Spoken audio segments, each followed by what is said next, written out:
주셨고요. 오늘장 긴급 진단을 통해서 FOMC 회의에 대해서 좀 더 자세하게 이야기 나눠보는 시간 가져보도록 하겠습니다. 샘플러스 최충성 위원 전화 연결돼 있습니다. 위원님 안녕하십니까? 네, 안녕하세요. 네. 국내 증시도 FOMC 회의 이후에 오전장에 3천선을 회복하면서 지금은 등락을 좀 거듭을 하고 있습니다. 현재 시장 상황 먼저 들어볼까요? 네, 일단 시장상 전일 유럽 증시 그리고 미국 증시는 이제 좀 좋은 모습을 보였습니다. 유럽 증시 같은 경우에는 유럽 중앙은행 그리고 영란은행의 기준금리 결정을 앞두고 좀 혼조마감을 했었고요. 미국 증시는 이제 FOMC 회의 결과에 대해서 안도하면서 상품 마감을 했는데 사실 오늘 좀 기대감을 가지고 시장에 좀 임하셨겠지만 사실 시장의 움직임은 좀 어제 유럽 증시가 혼조 마감을 했다는 부분에 대해서 좀 눈여겨보셨다면 힌트를 좀 얻으셨을 텐데 일단 국내 증시도 뭐 같은 부분인 것 같습니다. 일단 유럽중앙은행과 관련돼서 그런 부분을 좀 눈여겨보고 있는 상태로 좀 말씀드리고 싶고요. 일단 아시아 증시는 아시겠지만 일본 같은 경우만 상승이 좀 나오고 있고 다소 이제 지지부진한 모습을 보이고 있습니다. 중국도 마찬가지이고 국내 증시 다소 이제 강보합권, 약보합권을 좀 왔다 갔다 하는 모습인데 일단 투자자들의 반응에 따라서 포지션을 변화할 필요가 있다라고 말씀을 드리고 싶고 그 어느 때보다도 이제 대응이 중요한 시장입니다. 뭐 주식은 대응의 영역이다라는 말이 많이 나오기 때문에 일단 대응이 중요한 시장이다. 뭐 예측보다는 대응에 따라서 움직이시는 것이 굉장히 좀 필요한 시장이다라고 좀 강조 말씀을 드리도록 하겠습니다. 그리고 이제 대외 변수에 대해서는 여전히 좀 존재하기 때문에 계속적으로 좀 경계감 가지실 필요가 있고 테이퍼링에 대한 부분을 신경 쓰시기보다는 이제 금리 인상과 관련된 부분을 계속적으로 좀 확인하실 필요가 있고 추후에 이제 경기 사이클 둔화에 대해서 시장이 좀 어떻게 풀어갈지가 이제부터 좀 중요한 숙제이다라고 말씀을 드리고 싶습니다. 그리고 이제 코로나 변수도 계속적으로 확진자가 증가를 하고 있고 오늘도 이제 거리두기 강화에 대해서 좀 발표를 했기 때문에 일단 그런 부분들과 관련해서 시장이 뭐 그렇게 좋은 모습은 아니다라고 말씀을 드리도록 하겠습니다. 네, 상승장이긴 하지만 사실 기대에는 못 미치는 듯한 시장의 분위기 말씀을 해주셨습니다. 그 어느 때보다 금리 인상에 주목하면서 대응을 해봐야 될 때다 이렇게 시장에 대해서 말씀을 해주셨고요. 오늘 강세 보이는 업종으로 뭐 많이들 로봇주들 꼽으실 것 같습니다. 지금 로봇주도 이번 주에도 삼성전자가 로봇팀을 또 신설한다 사업 본격화 소식을 알리면서 강세를 오늘도 보여주고 있는데요. 사실 지금 시점에서 진입을 해야 되는 투자자들도 고민이 되실 거고요. 지금 가지고 있으신 분들도 고민되실 것 같아요. 로봇 관련주에 대해서 지금은 투자 전략 어떻게 세워보는 게 좋을까요? 로봇 관련주 이제 시장의 강세이기 때문에 지켜보시는 관점에서는 좋으나 단기 수익 관점에서 좀 보셨으면 좋겠고요.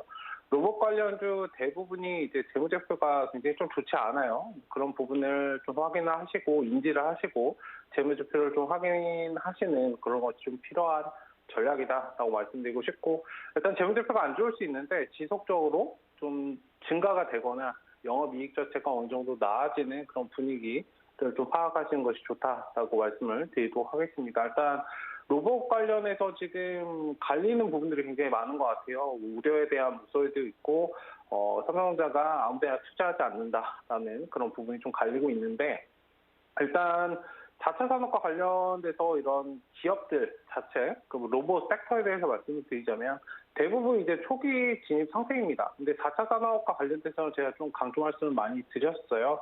지금 거의 대부분 초기 상태이고 추후에 멀리 좀 진입을 하신다면 굉장히 좀 큰 흐름이 나올 것이다라고 말씀을 드렸었는데 어쨌든 아까 전에 말씀드렸던 재무제표와 관련해서는 회복 여부를 좀 확인을 하시고 성장성을 보고 접근하실 필요가 있고요.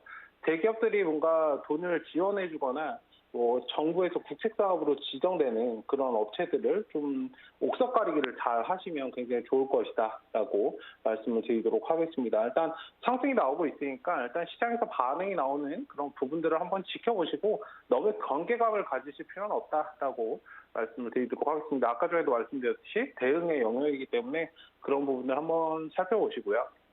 일단 기술적인 측면에서는 대부분 상승 시에 이제 매물 때 부딪히는 자리들이 많이 나옵니다. 기존에 좀 많이 쉬어왔기 때문에 일단 매수를 이번에 못 하신 분들, 놓치신 분들, 만약에 보유하신 분들은 일정 부분 수익 실현하시면서 상승이 나올 때마다 그 비중 관리하시고 눌린 구간에서 접근하시는 그런 관점 되게 중요하다라고 말씀드리도록 하겠고요. 일단 추세 안정을 확인 후에 진입하자. 사실 이게 좀 포인트이지 않을까라고 말씀드리도록 하겠습니다. 일단 시장에서 우려감이 나오는 부분은 조심하실 필요가 있으나 뭐 비트코인이나 메타버스도 초기에는 우려감이 굉장히 많았어요. 뭐 이런 것들을 왜 투자하냐, 말도 안 되는 사업들이다. 아직은 뭐 그런 것 그런 말이 많았는데 어쨌든 현재는 신사업과 관련돼서 시장의 투자 관점에서 좀 인정이 되는 그런 시점들이 있거든요. 지금도 메타버스나 비트코인 하면은 거의 뭐 투자 관점으로 사람들이 다 많이 받아들이는 경향들이 있기 때문에 무엇이든 좀 초기 단계에서 일어날 수 있는 부분이다라고 좀 인지를 하시고, 다만 기간적으로 받아들여지는데 사람들이 인식이 변화하는 데는 시간이 걸릴 수 있기 때문에 시간적으로 수요가 될 수 있으니까 다소 이제 중장기적인 관점에서 메리트는 굉장히 있으나 지금은 좀 그때그때 상황에 맞춰서 대응하시는 전략으로 보신다면 뭐 로봇 관련 섹터는 굉장히 좀 좋은 흐름과 좋은 수익으로 좀 돌아올 수 있지 않을까라고 이 부분도 말씀을 드리도록 하겠습니다. 이렇게 말씀을 듣다 보니까 지금 로봇이라는 단어만 바뀌었지 사실 메타버스랑 느낌이 비슷하다라는 생각이 들었었거든요. 이 테마 안에서도 옥석 가리기가 필요하고 무턱대고 대응을 하시기보다 재무제표 확인하면서 중장기적으로 대응하시는 점이 좋겠다라고 말씀을 해주셨습니다. 자, 오늘 또 한 가지 이슈가 있죠. 지금 거리 두기가 강화가 됐습니다. 여기에 재택근무 관련주들도 강세를 보여주고 있는데 이 재택근무 관련주뿐만이 아니고 이번 정부의 거리 두기 지침 강화에 따라서 또 상승을 나타낼 수 있는, 두각을 드러낼 수 있는 섹터 어떤 것들이 있을지 궁금하거든요. 위원님 어떤 거 보고 계신가요? 네, 알겠습니다. 일단은 뭐 지금 조금 전에 상승이 나왔었는데 원고 준비할 때는 제가 여러 가지 좀 섹터를 말씀드리려다가 일단 추가적으로 두 개 더 이제 말씀을 드리겠는데, 지금 상승이 조금 반등이 나오고 있는 물류 관련주나 교육 관련주도 좀 체크를 해보시면 좋을 것 같습니다. 이제 등교와 관련돼서 코로나 확진자가 증가되다 보니까 이제 교육 관련 해가지고 이제 등교를 좀 전면 금지하고 그런 부분들이 있기 때문에 온라인 교육과 관련돼서도 잘 체크를 하시면 좋을 것 같고, 물류 관련해서는 계속적으로 이 제지나 박스 포장이나 배달 뭐 이런 것들 많이 있기 때문에 그런 부분들도 좀 체크해 보시면 좋을 것 같고요. 물류 관련해서는 좀 시기적으로 조금 끌어가시는 전략, 롱 포지션 전략을 좀 말씀드리고 싶은데, 물론 이제 마켓컬리 성장 내년에 좀 예정이 되어 있죠. 내년 초에 예정이 되어 있기 때문에 그런 부분에서도 좀 수혜를 얻을 수 있다라고 말씀을 드리고 싶습니다. 물론 여기에 지금 이것뿐만 아니라 게임이나 NFT, 반도체 관련해서 좀 체크를 해보셨으면 좋겠고, 최근 상승의 눌림을 지나고 있는 그런 종목들을 보시면 안정적으로 좀 수익이 날 수 있는 그런 구간들이다라고 정리해서 말씀을 드리도록 하겠습니다. 그리고 제약바이오 관련해서는 관심이 굉장히 많으실 텐데 시장에서 뭐 반응이 그렇게 강하진 않으나 조금은 강하게 움직이고 있는 그런 시장이에요. 코로나 이슈에 따라서 움직임이 나오기 때문에 단기적인 관점에서만 좀 접근을 하시고, 포지션 너무 길게 잡고 작년처럼 접근하시면 좀 위험할 수 있습니다. 일단 제약바이오 관련해서는 코로나가 아닌 일반적으로 우리가 알고 있는 암이라든지 뭐 줄기세포, 아토피와 관련된 그런 부분들을 지켜보실 필요가 있고요. 뭐 내년 초에 이제 JP모건 컨퍼런스 진행 예정이기 때문에 일단 호재가 굉장히 있는 그런 시기이다라고 말씀을 드리도록 하겠습니다.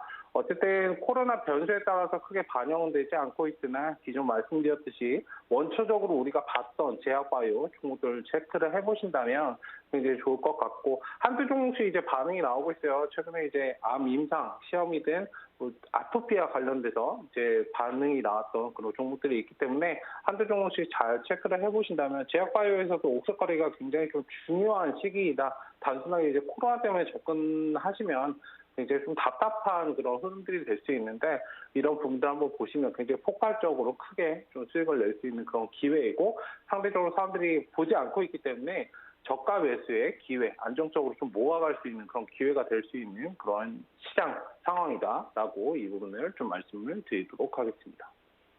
네, 최충성 위원님과 함께 오늘장 긴급 진단을 해봤습니다. 투자 전략들 각 업종별로 해서 궁금하셨던 부분들 아마 좀 해결이 되셨을 것 같은데요. 못다한 이야기 샵 0082번으로 최충성 이렇게 보내주시면 저희가 노란톡방 안내 도와드리도록 하겠습니다. 여기에서 좀 더 다양한 정보들 얻어가실 수 있을 것 같네요. 자, 최충성 위원님 여기서 인사드리겠습니다. 고맙습니다.